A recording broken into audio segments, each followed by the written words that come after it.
د ده دپاره بیا په سود باندې یو شی راوباسي، د 1,00,000 روپو شی په 2,00,000 روپۍ باندې واخلي، نو باید مسلمان انسان و دغه ځای ته نه کي مجبوره چې نسته ورسره. الله تعالی وایي ته و هغه کس ته وخت ورکړه. وان تصدقوا خیر لکم ان کنتم تعلمون. الله تعالی وایي که چیرې بیا ته له ده سره بله معامله وکړي، هغه پور دته یو څه ور معاف کړي، هغه پور یو څه په زکات کې ور پرېږدې، هغه پور یو څه په خیرات کې ور پرېږدې، الله تعالی وایي دا ستاسو دپاره خیر ده ان کنتم تعلمون. نو الله تعالی ته دا ډېر خوند ورکوي چې د الله تعالی له مخلوقه سره هغه څوک چې الله تعالی په خپله پیدا کړي دي له هغه سره ته نرمي وکړې.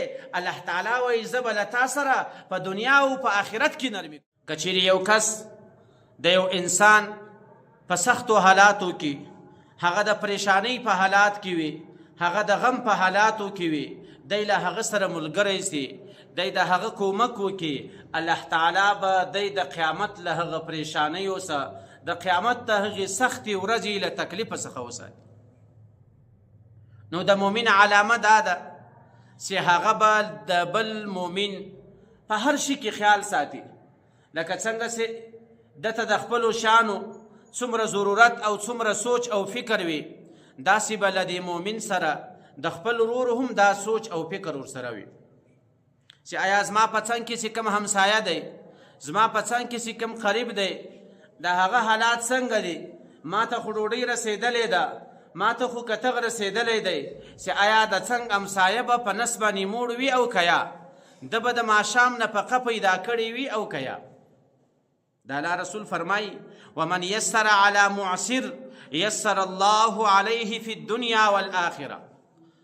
څوک چې پر یو تنګ دسته باندې چې د هغه حالات د پریشانۍ حالات وي، هغه مفلسه وي، هغه یو مسکین غریب وي، ته له هغه سره کومک وکې، یسر الله علیه فی الدنیا والآخره. الله تعالی به په دنیا کې هم پر تا باندې اسانتیا راولي او په آخرت کې به هم الله تعالی پر تاسو باندې اسانتیا راولي. نو د مؤمن خصلت دا دی چې هغه به په هر وخت کې د خپل مؤمن ورور له ده سره خیال وي، ځکه د الله تعالی پر خپل مخلوق باندې ډېره خوا بدېږي. الله تعالی په قرآن کریم کې فرمایي وإن كان ذو عسرة فنظرة إلى ميسرة وأن تصدقوا خير لكم إن كنتم تعلمون. که چیرې تاسو یو پوروړی ووینئ، تاسو یو چاته روپۍ په پور باندې ورکړې دي، لیکن د هغه وخت پرسو چې له تاسو سره یې کومه نیټه معلومه کړې وه چې میاشت یا 2 میاشتې بعد به زه تاسو ته روپۍ درکوم، هغه روپۍ وخت پرسو لیکن له دې سړي سره اوس روپۍ نسته. نو الله تعالی فرمایي وإن كان ذو عسرة فنظرة إلى ميسرة. نو له داسو کسانو ته تاسو وخت ورکوئ، که څه هم هغه میاشتو 2 پوره سوي وي. د مؤمن خصلت دا دی چې هغه و خپل مؤمن ورور ته په داسې تنګو حالاتو کې هغه ته وخت ورکړي.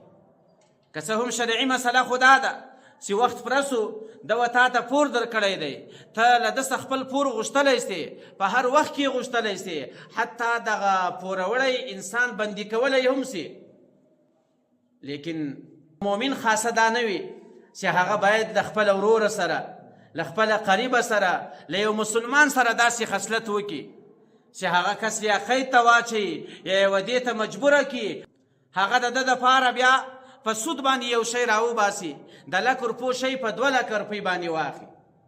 نو باید مسلمان انسان و دغه ځای ته نه کي مجبوره چې نسته ورسره. الله تعالی وایي ته و هغه کس ته وخت ورکړه. وأن تصدقوا خیر لکم ان کنتم تعلمون.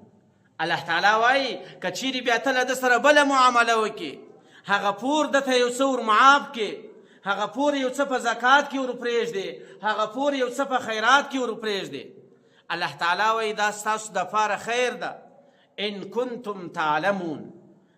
نو الله تعالی ته دا ډېر خوند ورکوي چې د الله تعالی له مخلوقه سره هغه څوک چې الله تعالی په خپله پیدا کړي دي له هغه سره ته نرمي وکړې. الله تعالی وایي زه به له تا سره په دنیا او په آخرت کې نرمي کوم. نو الله تعالی دې موږ تاسو ته توفیق راکړي چې موږ تاسو له خپلو قریبانو، له خپلو عزیزانو بلکې له هره مسلمانه سره موږ تاسو یو نیکي وکړو. د الله رسول فرمایي من کان فی حاجت اخی، څوک چې د خپل ورور په یو حاجت کې مصروفه وي کان الله فی حاجتي، الله تعالی بیا د ده حاجات ورپوره کوي. نو که چیرې له یو انسان سره د خپل همسایه، د خپل قریب، د خپل ورور غم ورسره وي، الله تعالی بیا د ده ټول مشکلات ور حل کوي. من لا يرحم لا يرحم، کم کس پر چا باندې شفقت نه کوي، کم کس پر خپل ورور باندې مهرباني نه کوي، د هغه په غم کې دی ورسره شریک نه وي، د هغه په مسکیني او غریبي کې دی ورسره شریک نه وي. د الله رسول فرمایي لا يرحم، پر هغه کس باندې به هم الله تعالی رحم نه کوي. نو موږ تاسو ته پکار ده چې موږ تاسو باید شاوخوا خپل قریبان، خپل همسایګان وګورو چې په هغو همسایګانو کې څوک په تکلیف باندې وي، د هغو د روزي مسله وي، د هغو د رزق مسله وي، د هغو د بچانو د کپړو د نفقې مسله وي، باید د څنګه همسایګان هغه ورپوره کړي.